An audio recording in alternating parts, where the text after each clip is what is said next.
or constituency. The can-do culture became the can't-do culture. At every level of responsibility, Americans have lost the authority to do what they think is sensible. The teacher in the classroom, the principal in a school, the nurse in the hospital, the official in Washington, the parent on the field trip, the head of a local charity or church, all have their hands tied by real or feared legal constraints.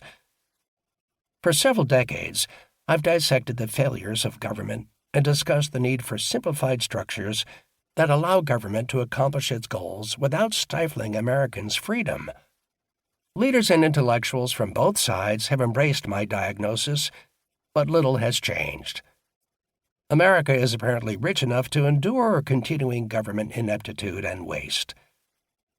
I now see that the greater danger is not ineffective government, but the corrosion of American culture. Alienation has become a plague. Many Americans no longer believe in America.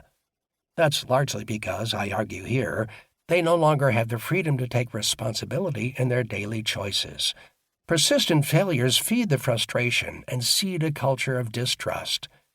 Instead of focusing on how to make things work, Americans obsess about what might go wrong. The cure is not mainly new policies, but new legal operating structures that re-empower Americans in their everyday choices. People must have everyday freedom, by which I mean the individual authority at every level of society and every level of responsibility to act as they feel appropriate, constrained only by the boundaries of law and by norms set by the employer or other institution. People must be free to draw on their skills, intuitions, and values when confronting daily challenges. They must own their actions. It is this ownership of choices that gives freedom its power and makes it the source of pride. That's how things get done sensibly and fairly. In a crowded society, individual freedom also requires a framework for mutual trust. Here as well, everyday freedom is key to rebuilding a hierarchy of authority to protect against antisocial behavior. Restoring the authority to use judgment when applying law is as important for a judge and a public official as for a citizen.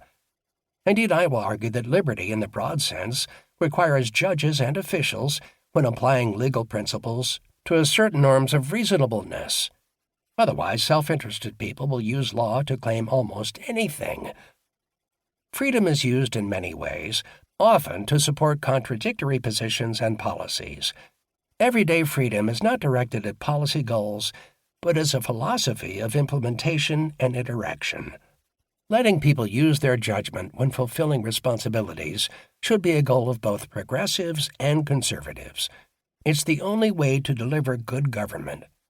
By empowering individuals to do what they think is sensible and right, it's also the only way to pull America out of the downward spiral of worsening failure, distrust, and alienation.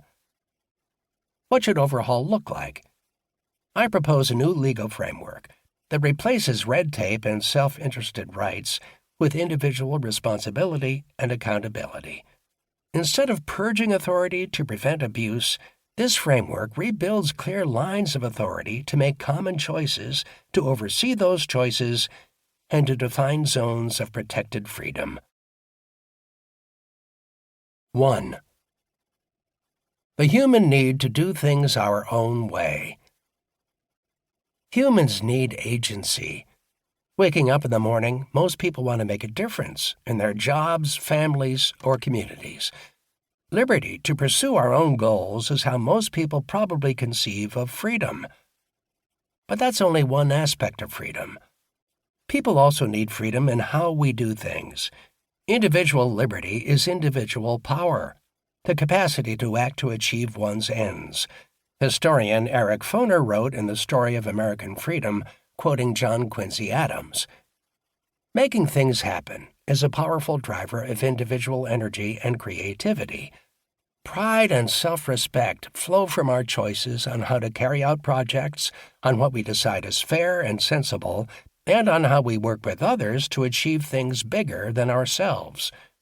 Think of all the activities and accomplishments that you are proud of, whether in your career, your community, or your family.